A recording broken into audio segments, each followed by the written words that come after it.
스가랴 1장 1절부터 3절까지 말씀 함께 보도록 하겠습니다. 제가 묵독하겠습니다. 다리오 왕 제2년 8째 달에 여호와의 말씀이 이도의 손자 베레기야의 아들 선지자 스가랴에게 임하니라. 이르시되 여호와가 너희의 조상들에게 심히 진노하였느니라. 그러므로 너는 그들에게 말하기를 만군의 여호와께서 이처럼 이르시되 너희는 내게로 돌아오라. 만군의 여호와의 말이니라. 그리하면 내가 너희에게로 돌아가리라. 만군의 여호와의 말이니라. 아멘. 오늘 우리가 하나님께로 돌아오는 길이라는 제목을 가지고 함께 말씀을 나누기 원합니다. 이제 작년 한 해 계속해서 많이 어렵다 하는 이야기들이 많이 있었는데 올해는 이제 더 어려워진다 하는 얘기들이 있습니다. 이 어려워진 경제 상황으로 많은 걱정을 하면서 2022년을 마감하고 이제 2023년을 맞이하는데 작년을 이제 마감할 때에 정말 돌풍을 일으키면서 9주 연속 서점가 베스트셀러 1위에 오른 책이 있습니다. 무슨 책이냐면 서울대학교 김난도 교수의 트렌드 코리아 2023이라는 책입니다. 사실 이 책은 2022년 대한민국의 현 주소를 키워드로 이렇게 정리를 해서 그것을 기준으로 2023년의 트렌드를 소개하는 방식으로 이제 구성이 되어 있습니다. 점점 살기가 힘들어지는 세상에서 어떻게 살아가야 할지 막막한 사람들에게 시대의 흐름을 예측하고 분석한 이 트렌드 코리아라는 책이 사실은 2008년부터 지금까지 16년 동안이나 계속해서 매년 이렇게 나오고 있는데 계속해서 인기를 누리고 있습니다. 자, 그리고 무엇보다 이 책이 해마다 이 베스트셀러에 오르는 가장 큰 이유가 뭘까 좀 생각을 해봤는데 아마도 이 현실로 닥친 여러 가지 문제에 대한 사람들의 불안한 마음이 아닐까 이렇게 생각을 해봤습니다. 2023년 새로운 한 해를 시작하면서 믿음을 가진 우리는 좀 어떤 마음들이 있습니까? 누구를 따라가야 하고 어떤 줄에 서야 하고 또 무엇을 하고 무엇을 하지 말아야 하는지 또 말 그대로 이 세상의 풍조와 시대의 경향을 예측하고 분석하느라 또 어떤 사람들처럼 혹 분주하지는 않으십니까? 어느 순간 믿음이 있다는 우리도 막막하고 답답한 마음에 중심이 흔들리면서 살아갈 때가 있습니다. 자, 오늘 스가랴가 살았던 시대도 그런 면에서는 별반 다르지가 않습니다.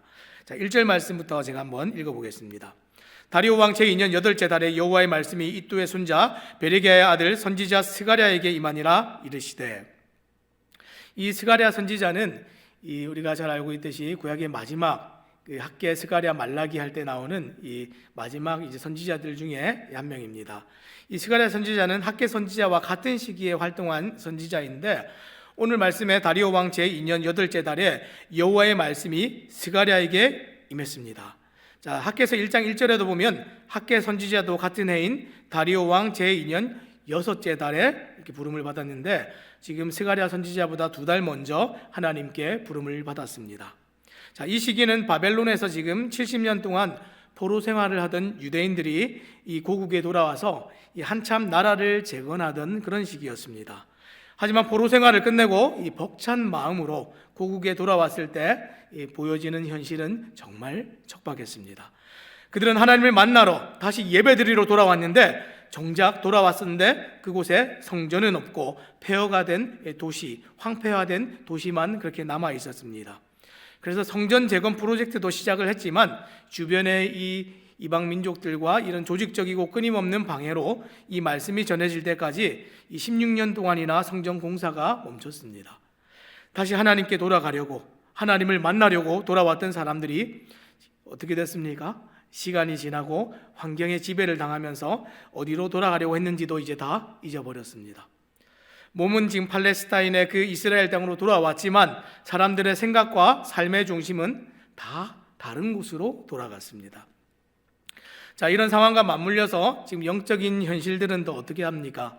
더 처참한 현실을 보게 됩니다. 영적인 현실이 어느 정도로 척박하고 지금 처참했습니까? 하나님께서 지금 2명의 선지자를 동시에 부르실 만큼 척박하고 처참했습니다. 사랑하는 여러분, 우리는 왜 같은 시기에 선지자가 2명이나 세워졌을까 의아해하지만 지금 이 둘은 서로 다른 성격의 일을 감당했습니다. 학개 선지자가 지금 16년 동안 완공하지 못한 지금 우리가 알듯이 눈에 보이는 성전을 재건하도록 그렇게 독려하는 일을 했다면, 오늘 스가랴 선지자는 눈에 보이지 않는 성전을 재건하도록 그렇게 사람들을 촉구했습니다. 왜 이 성전이 필요한가 하는 그런 의미들을 밝혀주는 것이죠. 여러분, 성전의 의미와 필요가 그러면 무엇입니까? 만군의 하나님께서 우리와 함께 하시는 것, 그것이 성전이 있어야 되는 의미입니다. 자, 그러면 오늘 이 메시지를 전하는 선지자 스가랴는 어떤 사람입니까? 자, 그는 바벨론 포로 시기에 바벨론 땅에서 태어난 사람입니다. 그의 집안은 대대로 제사장 가문이었고 할아버지 아버지와 함께 이 바벨론을 떠나 지금 유다 땅으로 돌아온 사람입니다. 자, 성경 오늘 스가랴를 소개할 때 그의 아버지와 할아버지를 함께 소개하고 있습니다. 어떻게 아까 얘기했습니까? 이또의 손자 베레게아의 아들 선지자 스가랴, 이렇게 얘기를 했었죠.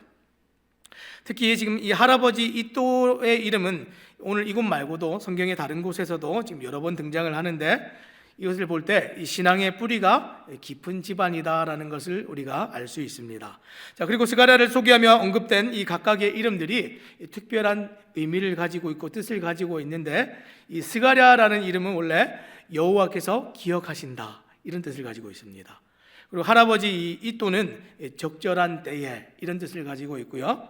이 아버지 베레가는 여호와께서 축복하신다, 이런 뜻을 가지고 있습니다.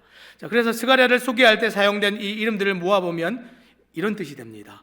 하나님께서 이스라엘 사람들을 기억하시고 적절한 때에 축복하실 것이다. 너무 좋지 않습니까? 그리고 놀랍게도 지금 이 한 문장으로 만들어진 이 메시지가 이 스가랴서 전체의 주된 메시지입니다. 이것이 주제입니다. 하나님께서 하나님의 사람들을 기억하시고 적절한 시기에 축복하실 것이다. 이 축복에 관한 메시지가 이 스가랴서 전체의 메시지라는 겁니다.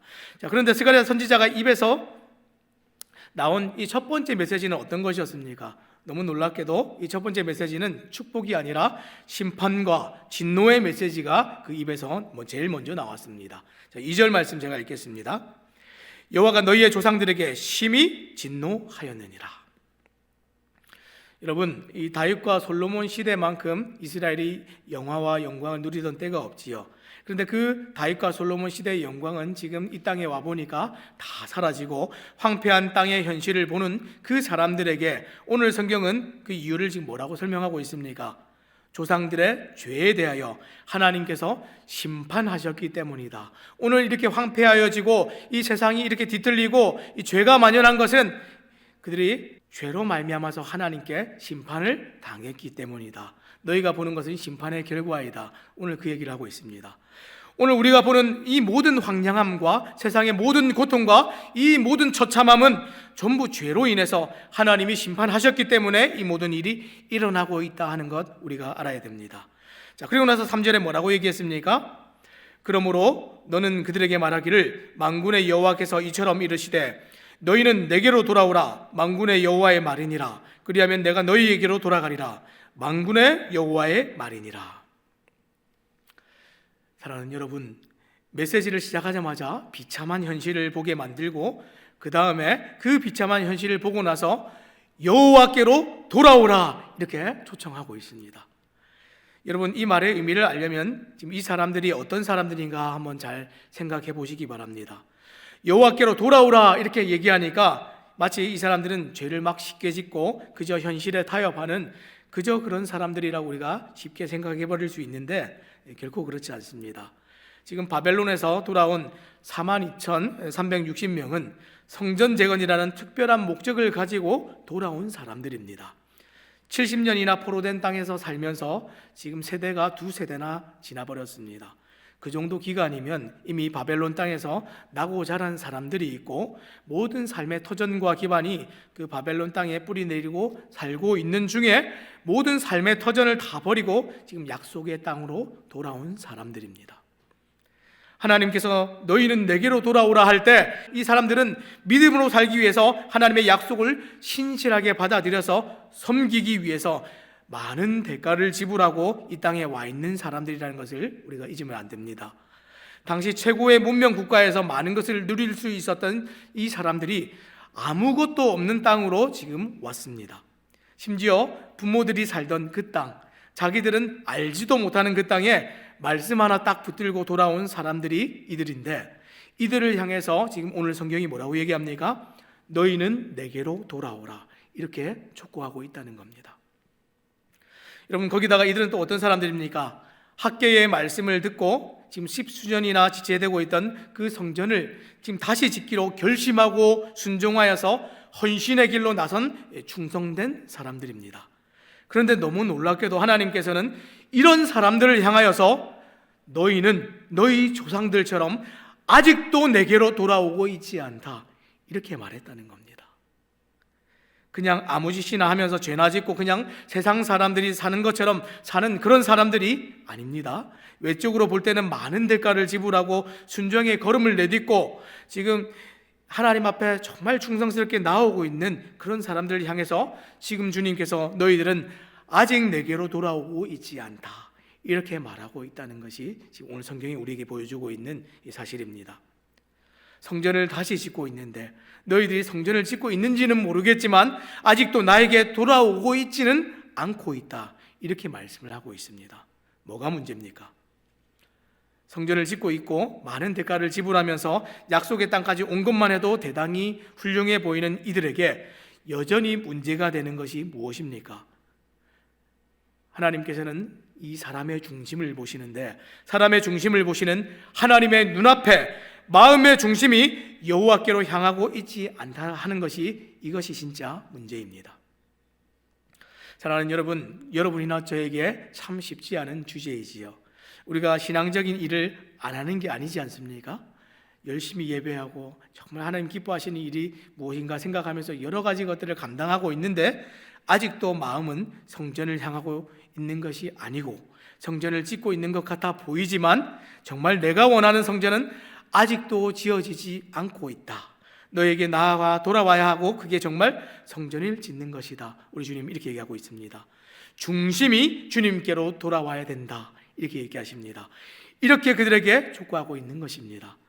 여러분 잘 아시는 것처럼 이스라엘 백성들이 망할 때 성전이 있었습니까? 없었습니까? 성전이 있었지요. 그들이 그렇게 자랑하던 솔로몬 성전이 있었습니다. 그런데 이들은 성전이 없어서 망한 것이 아니라 성전이 있는데도 불구하고 망했습니다. 유다가 망한 것은 왜 망했습니까? 거짓 선지자들이 일어나서 그 말씀을 따라갔던 사람들이 하나님의 말씀을 듣지 않고 마음에 하나님의 말씀을 두지 않아서 그래서 망한 겁니다. 우리에게 예루살렘 성전이 있고 그 성전 안에 하나님의 약속의 상징인 이 법궤가 있어서 거짓 선지자들이 뭐라고 얘기했습니까? 우리는 절대로 망하지 않는다, 이렇게 말했는데 성전이 있으면서도 망했습니다. 사랑하는 여러분, 건물로서의 성전이 지어지면 문제가 없는 것이 아니고 그들의 중심이 하나님께로 향해야 된다. 성경이 오늘 우리에게 그렇게 얘기합니다. 성전이 상징하는 하나님과의 친밀한 사귐, 하나님과의 친밀한 교제, 그리고 죄를 용서받고 하나님께로 진심으로 돌아가는 그 관계의 회복이 있어야 그게 정말 제대로 지어지는 것이지, 아무것도 없이 성전을 지어놓으면 저절로 모든 것이 잘 되는 것이 아니라는 겁니다. 사랑하는 여러분, 이스라엘 사람들의 이 어리석은 경향은 오늘 여러분과 제 안에 그대로 묵혀 있습니다. 외적이고 종교적인 열정으로 뭔가를 쫓던 그 어리석은 트렌드, 그런 경향 혹 여러분과 저 안에 있지 않으십니까? 여러분들은 여러분들의 신앙생활을 이스라엘 백성들이 했던 것처럼 외적인 어떤 것으로 자꾸만 대체하고 싶어하는 그런 마음들이 있지 않으십니까? 내가 이렇게 열심으로 사는데 하나님이 나를 좀 다르게 보시겠지? 내가 이렇게 열심으로 많은 것을 감당하는데 좀 더 내가 다른 사람들보다는 특별하겠지. 그런데 여러분이 그렇게 살아갈 때 주님께서 보시는 것은 여러분 마음의 중심이 어디로 향하고 있는가, 그것을 지켜보고 계신다는 겁니다. 오늘 이 시간 새로운 한 해를 우리가 시작하면서 솔직하게 자기 자신들을 좀 돌아보시기 바랍니다. 하나님과의 관계가 살아있고 죄에서 돌이키고 우리 주님과 회복된 관계 안에서 구주 되신 주님을 가까이 하는 그 기쁨이 뭔지 그것을 알고 계십니까? 대다수의 사람들이 그런 것으로 자기를 보지 않고 끝없이 자기의 종교적인 성전을 지어가고 있습니다. 자기의 종교적인 열심을 가지고 이 형식을 만들어가고 있습니다. 내가 이렇게나 많은 대가를 지불하고 여기까지 왔는데 절대로 내가 틀리거나 잘못됐을 리가 없어, 이렇게 생각하면 오산입니다. 거짓 선지자들의 외침이고 여러분 그 성전을 가지고 망하게 됩니다. 2023년 한 해를 우리가 새롭게 시작할 때 혹 여러분들의 마음이 엉뚱한 데 가 있고 중심은 다 잃어버린 채 그냥 껍데기만 가지고 신앙생활을 하고 있지 않은지 한번 돌아보시기 바랍니다. 저는 설교자로서 또 설교를 하면서 제가 얼마나 위험한 사람인가 계속해서 보게 됩니다. 제 자신을 철저히 숨기고 말로 얼마나 꾸며낼 수 있는 사람인지도 보게 됩니다. 목회를 하고 설교를 하기 때문에 제일 위험한 사람이라는 것을 잊지 않으려고 몸부림을 치게 됩니다. 외적으로 목사인 저에게 누가 세속적인 사람이라고 말할 수 있겠습니까? 목회를 하고 사역을 감당하고 있는데. 그렇기 때문에 같은 이유로 저와 여러분들이 제일 위험하다는 사실을 절대로 잊어서는 안 됩니다. 매주 예배에 나와서 우리가 익숙한 것을 하고 있기 때문에 나는 안전한 것처럼 오해할 수 있습니다. 눈으로 보여지는 이 건물 안에 들어오면 저절로 자라거나 혹은 건강한 믿음의 공동체에 속해 있으면 저절로 경건한 것처럼 착각해서도 안 됩니다. 사랑하는 여러분, 우리의 거룩과 경건을 위해서 오늘 우리가 꼭 기억해야 할 것은 회개입니다. 주님 우리에게 말씀하실 때 나에게로 돌아오라 그랬는데 주님께 돌아가는 것이 회개입니다. 우리 주님께서 얼마나 자주 그 백성들에게 회복과 많은 복을 주시기 전에 먼저 돌아오도록 요청하셨는지 모릅니다.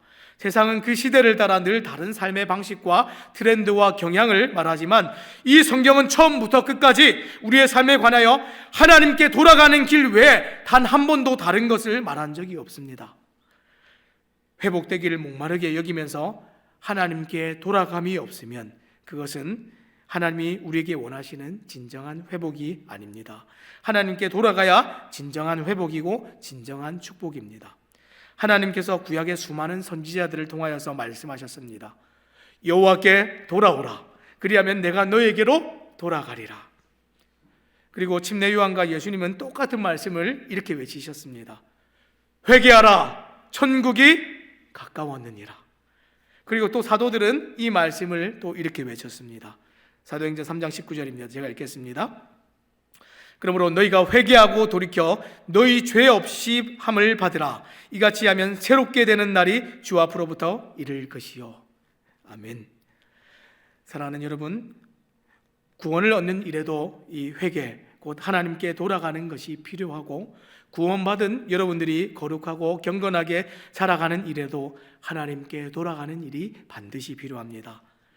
우리가 제 모든 것을 새롭게 시작하면서 우리는 무엇을 해야겠습니까? 성경의 유일한 경향, 성경의 유일한 트렌드, 하나님께로 돌아오는 길에 다시 서시기 바랍니다.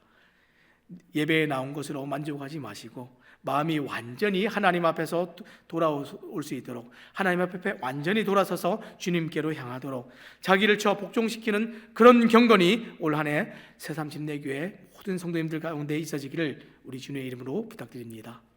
기도하겠습니다.